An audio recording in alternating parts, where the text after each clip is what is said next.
I feel like whenever you look for an outsider, there's oftentimes something missing internally where you're like, the chances of me finding this locally are zero. That's why women go to different sources. That's why women maybe go online or they go join some groups where they feel like they can meet certain guys that have certain values that local guys don't have.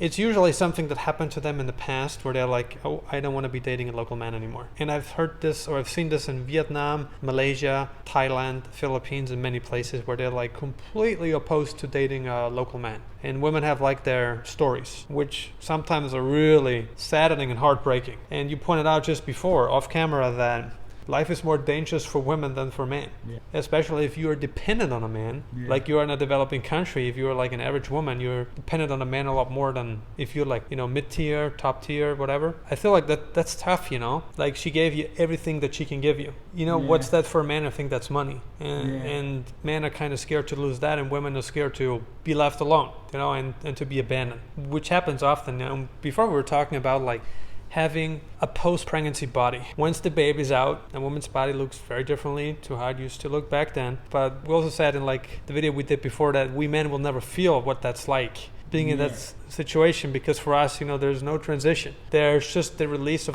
and that's it. We don't have to worry about what we're going to look like after the action, you know, but to them it's like a big deal. And so it's like oftentimes, you know, men have a hard time really seeing the full picture. They're worried about their own problems, and you should be worried about that. So I'm not downplaying that. You should be worried about losing your assets, losing your money, losing your whatever, your business, if you will. It's the most valuable asset that a man has oftentimes, you know, it's like his socioeconomics, which is assets, income, status, socioeconomics. And losing that for a man is like for a woman losing access to that, pretty much, especially if the woman is dependent on you. So do you want to weigh in a little bit here, like what you have seen and how this compares to like Western culture, especially Canadian culture? In poor country in general, I think like poor country like Western country in the 30s or 40s. You know, when women didn't have any right. You know, what was the year that woman declared to have a soul in the US? I think it was like in the 50s or in the 40s, which is like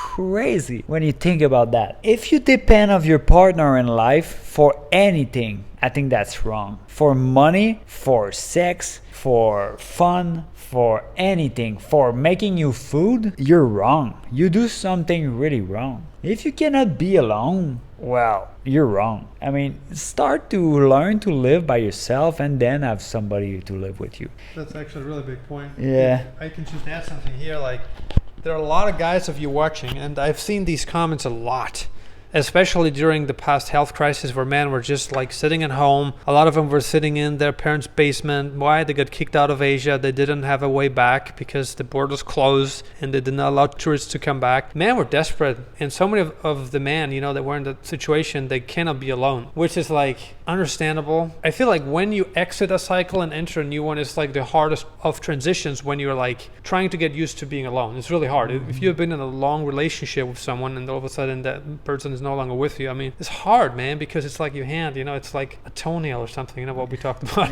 It's like, it's hard, you know, the whole transitory period is so hard. At the same time, one thing that I want to pass on to you guys is that if you can't be happy being single, you're never going to make anyone else happy. No. There's just no way. Like, if your happiness is dependent on another person, you're never going to be happy, okay? You're going to be miserable forever. You cannot have your happiness depend on anyone's action, anyone's words, anyone's beliefs, whatever values. It doesn't matter. Like, the only thing that can make you happy is yourself internally. Like, if you can control that, and that's why so many people have so much anxiety. You know why?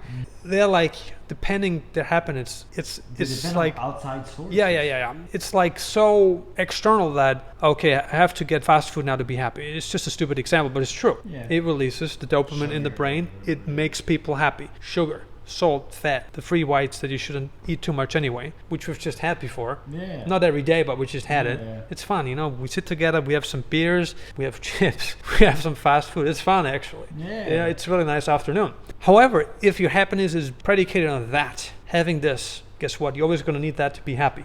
Now, if your happiness is dictated on you making progress in your business that you can control, like for instance, how many phone calls you make, let's say you're in sales, how many phone calls you make, how many emails you answer, or in your instance, like just how many new connections you make right now for your business, just to make sure that you make progress with that. Like if that's your happiness, you can control it much better. Like if your self-worth is tied towards the things that you can control internally, you're going to do much better. And I have lived this for years, and I can tell you that this didn't work. Here we got another pretty doggy coming. Like this is like the worst thing that you can do, and this takes oftentimes this takes a decade or longer to fix, because this problem is so deep, it's very internal, that it's like part of your personality, it's part of who you are. It's very hard to change, and to be fair, some people never manage to change that, and they're always going to be upset and stuff like that. And another thing I want to point out there is that the happiness, like if you can tie happiness to things that are like obtainable every single day, not just major occasions or successes and stuff like that, if you have success tied to that, it's so much easier for you to be happy. Focus on what you can control, not what you can't control. Everything else is a waste of time. And if you're not in the cycle where you can only be happy if you're with someone, but let's be real, being in the wrong relationship is worse than being single and happy. Much worse.